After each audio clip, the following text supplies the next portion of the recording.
अब दोनों जगह से नीतीश बाबू को और ये क्या नाम चंद्रबाबू नायडू को दोनों को फंसाएंगे और इनको काटेंगे। मैडम फंसाएंगे एक चीज, भाई साहब कौन से मदरसे से पढ़कर आए हैं? देखो मैंने जो पूछा उसे बताइएगा। ये ईडी कब से वित्त मंत्रालय के अधीन आने लगी? ये पहले बता दो हमारे। हाँ, ये तो हमें भी नहीं पता। सब पे बीजेपी में कितने मंत्री हैं जिनके ऊपर मतलब भ्रष्टाचार के केस लगे हुए हैं, आप मुझे बहुत सारे। एक मंत्री का नाम बताइए और स्कैम के साथ बताइएगा, फिर मैं आपको बताता हूँ। मेरी बात सुनो, आसाम के मुख्यमंत्री पे नहीं है, आप बताओ है कि नहीं? बोलते जाइए मैं फिर अजीत पवार के बारे में खुद मतलब मोदी जी ने कहा बीजेपी का है ना? आदमी है।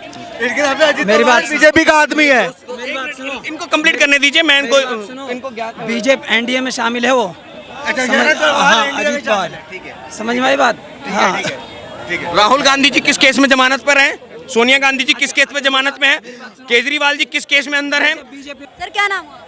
इरशाद नाम है। सर क्या लगता है सरकार कितने दिनों तक की चलने वाली है? क्योंकि विपक्ष बोल रहा है ज्यादा दिन तक की सरकार चलने वाली नहीं है। सर आपको क्या लगता है? मुझे नहीं लगता कि बहुत ज्यादा दिन चलेगी। हाँ, क्या कारण लगता है सर बहुत ज्यादा नहीं चलेगी? क्या कम सीटों से आई है इसलिए, बहुमत से नहीं आई है इसलिए? हाँ बिल्कुल, देखिए पिछले जो संसद में क्या हुआ था, तानाशाही चल रही थी। जब चाहे जितने सांसदों को चाहे सस्पेंड कर दिया, जब चाहे जो कर दिया। और फिलहाल अभी जो चंद्रबाबू नायडू और नीतीश कुमार जो मांग कर रहे थे कि स्पीकर हमारा होना चाहिए, तो स्पीकर उन्होंने नहीं दिया है। और लगता है कि जब संसद चालू होगा फिर वही तानाशाही चलेगी। और जिस तरह से बीजेपी गवर्नमेंट की ये स्ट्रेटजी रही है, जो भी पार्टी उसके साथ मिलती है, जो पार्टी उसको दिखती है कि पार्टी उठेगी, वो क्या करते हैं, उसी पार्टी को तोड़ते हैं दबा के। और अभी क्या करेंगे, स्पीकर इनका आ जाएगा। सारी चीज़ें जितने वित्त मंत्रालय एक था, वित्त मंत्रालय के तहत ये ईडी आता है। इसी वजह से वित्त मंत्रालय को मांगा था उन्होंने, लेकिन वित्त मंत्रालय भी नहीं दिया उन्होंने और ना ही स्पीकर दिया। अब दोनों जगह से नीतीश बाबू को और ये क्या नाम चंद्रबाबू नायडू को दोनों को फंसाएंगे और इनको काटेंगे। मैडम फंसाएंगे एक चीज, भाई साहब कौन से मदरसे से पढ़कर आए हैं? देखो मैंने जो पूछा उसे बताइएगा। ये ईडी कब से वित्त मंत्रालय के अधीन आने लगी? ये पहले बता दो हमारे। हाँ, ये तो हमें भी नहीं पता। ये मुझे नहीं पता था, आपने मुझे नया ज्ञान दिया, तो इसलिए मैंने पूछा आपसे कौन से क्योंकि ईडी तो कांग्रेस की सरकार में भी स्वतंत्र था, अभी स्वतंत्र है। वित्त मंत्रालय के अधीन आती है, कौन से अनुच्छेद के अंदर आती है, मुझे बताएंगे? मेरी बात सुनो। हाँ। अभी भी जो कार्रवाई हो रही है, ये मैं जानता हूँ, ये मतलब गवर्नमेंट की, अरे ये सेंट्रल गवर्नमेंट के तहत आती हैं सारी एजेंसियाँ। सर सेंट्रल गवर्नमेंट के अधीन आती हैं, इसका मतलब ये नहीं है कि खुद का वो है, वो आप वो स्वतंत्र हैं। और ऐसा है, इसीलिए मदरसे छाप वाली बात मत कीजिए। एक मिनट मेरी बात सुनो। आप ये कह रहे हैं कि वो खुद अपने उससे काम करती है, समझ में आए ना?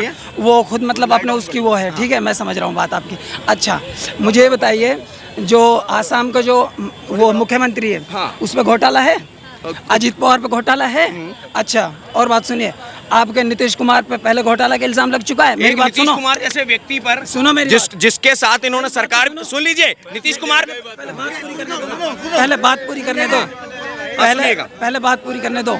अच्छा, सब पे बीजेपी में कितने मंत्री हैं जिनके ऊपर मतलब भ्रष्टाचार के केस लगे हुए हैं, आप बहुत सारे। एक मंत्री का नाम बताइए और स्कैम के साथ बताइएगा, फिर मैं आपको बताता हूँ। मेरी बात सुनो, आसाम के मुख्यमंत्री पे नहीं है, आप बताओ है कि नहीं?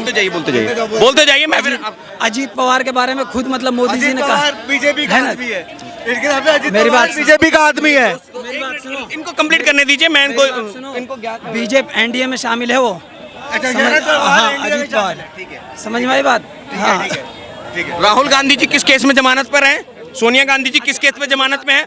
केजरीवाल जी किस केस में अंदर हैं? बीजेपी में शामिल। अरे मेरे दोस्त, इनके घर ईडी क्यों नहीं गई? किसके घर? आप अरे मेरे भाई, एक चीज बताइए, लालू यादव जी को जो केस दर्ज है जमीन के बदले नौकरी देने का, वो किसकी सरकार में है, जरा मुझे बताएंगे? अरे भाई मैंने जो पूछा उसका जवाब दीजिए। अरे मान क्या लिया आप? मुझे ये बताइए ना, किसके? लालू को मतलब ईडी ने मतलब उस, अरे सर ये मैंने पूछा किसने मुकदमा दर्ज किया था, मैंने ये पूछा है आपसे। अगर सबका साथ सबका विकास होता, भाजपा की उसमें पार्टी के अंदर एक भी मुसलमान कैंडिडेट नहीं है, एक भी सांसद नहीं है।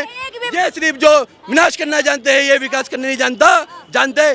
जहाँ देखो वहाँ विनाश हो रहा है। उत्तर प्रदेश के अंदर विनाश हो रहा है, मध्य प्रदेश के अंदर विनाश हो रहा है। हमारे किसान भाई जो हमारी वैसे जिंदाबाद था। ये सर कह रहे हैं कि जो जिंदाबाद मैंने ये पूछा सवाल, कहा कि तीसरे कार्यकाल में बड़े बड़े फैसले को लेके मोदी जी बात कर रहे थे, 1 नेशन 1 इलेक्शन, एनआरसी, यूसीसी, इन सब चीजों को लेके कह रहे हैं कि ये गलत फैसले हैं। ये इन फैसलों को लेके बात करते हैं किसानों तारों के नीचे से आया उसके लिए तो गलती होगा ना। जिस जो तारों के नीचे से आया है उसको एनआरसी भी गलत लगेगी, उसे यूसीसी भी गलत लगेगी और उसे सीए भी गलत लगेगी। तो तारों के नीचे से आए हुए व्यक्ति है, इससे उम्मीद क्या करोगे? यही उम्मीद करोगे ना इसको। जब राष्ट्र हित के फैसले होंगे घुसपैठियों को तो बुरे लगेंगे ही लगेंगे। तो आप घुसपैठियों से अगर उसके बारे में पूछेंगे, चोर से पूछेंगे कि अगर चोरी की सजा है तो चोर तो यही कहेगा कि सजा नहीं होनी चाहिए। कौन सा चोर बोलेगा कि सजा हो? सारे चोर यही जाएंगे कि नहीं होनी चाहिए।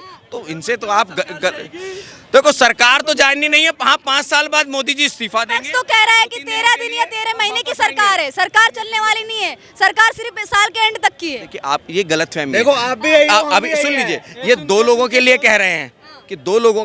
पहली बात तो इनका जो नेता है उसमें भी अल्प ज्ञान और उनके चमचे भी वैसे ही, जिन्हें यही नहीं पता कि 99 ज्यादा होता है कि 240 ज्यादा होता है और एक अकेला। आप एक बात आइए, वो भी आपको 28 लोगों ने नकल कराया तब तो आप 99 पे पहुंचे। और पिछले 3 चुनावों में आप 100 का आंकड़ा पार नहीं किए हैं और पिछले 8 चुनावों में आप 200 का आंकड़ा पार नहीं किए हैं। तो भाई साहब आप किस एंगल से कहते हो? और ये कहते हैं ये सरकार नहीं चलेगी, एनडीए की सरकार नहीं चलेगी। तो भाई ये जो इंडी गठबंधन बना है इसकी चलेगी। जैसे ही मोदी जी ने शपथ ली, इंडी गठबंधन का 1 विकेट गिर गया, केजरीवाल जी ने गठबंधन तोड़ दिया। गलती से बनी सरकार है, कम बहुमत की सरकार। अरे हम तो ये चाहते थे कि इंडी गठबंधन बना ले सरकार। नीतीश कुमार जी और चंद्रबाबू नायडू जी को मोदी जी ने साफ बोल दिया कि आप स्वतंत्र हैं फैसला लेने के लिए। आपको इस चीज़ से समझ लेना चाहिए, मोदी कैबिनेट का जो विस्तार हुआ उसमें मंत्रिमंडल का विस्तार किस तरीके से हुआ।